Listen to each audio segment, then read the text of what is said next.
There are many dangers and awful things that happen in the world. For instance, a plane crash due to technical malfunction, or a multi-car pileup due to icy roads. Accidents are neither on purpose nor intended to inflict harm. Simply out of our control.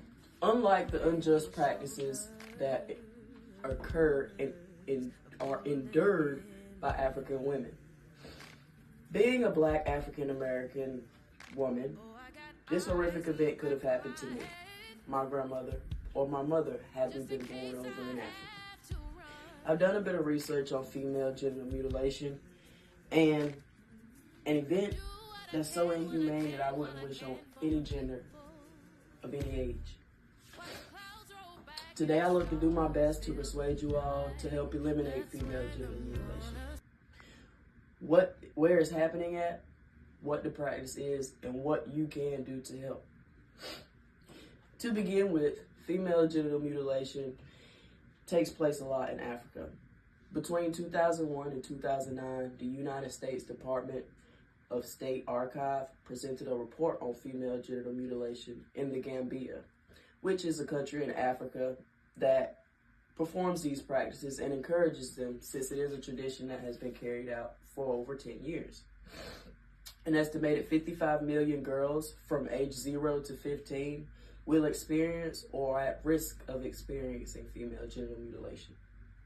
But there are a few specific anti-female genital mutilation laws and legal provisions in place to stop this horrible event.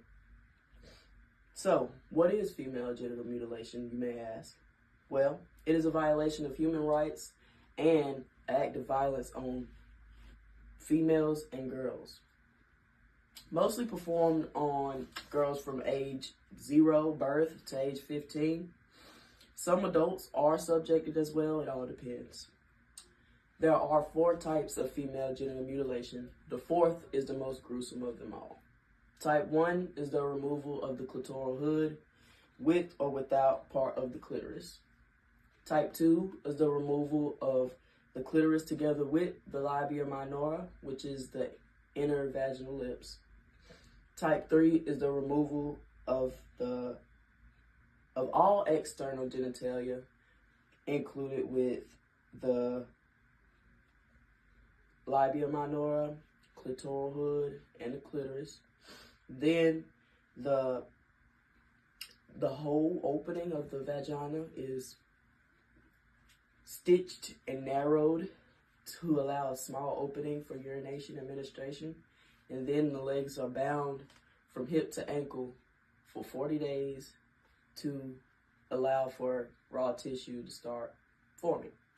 The 4th, which I wouldn't wish on anyone, is the removal of the entire lady part. Also known as sealing.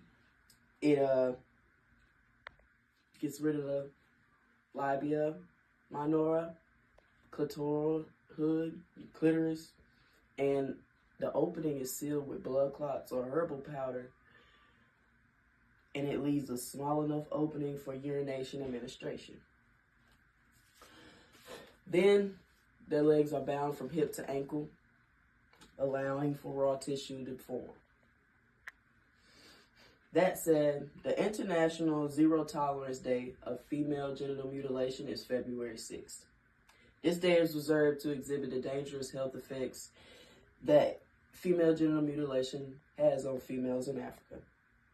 It also is there to help give support to eliminate such vicious acts. The goal is to get rid of female genital mutilation by 2030. And with your help, we can get to that goal. There are over 230 million girls who are survivors of female genital mutilation, and they need the appropriate services and can't get it.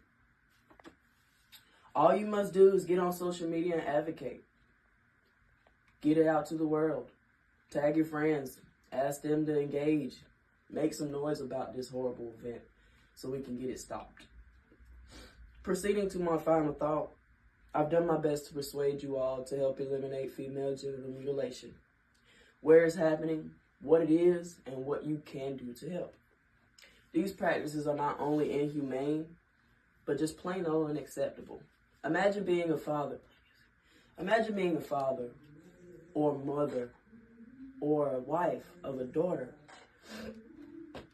who has to go and endure this pain, this malicious and excruciating pain that no human should ever feel.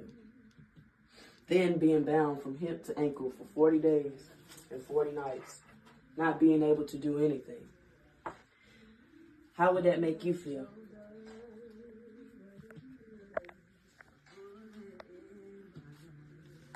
Like this, imagine being bound from hip to ankle like this and you can't do anything for yourself. How would you feel? Thank you.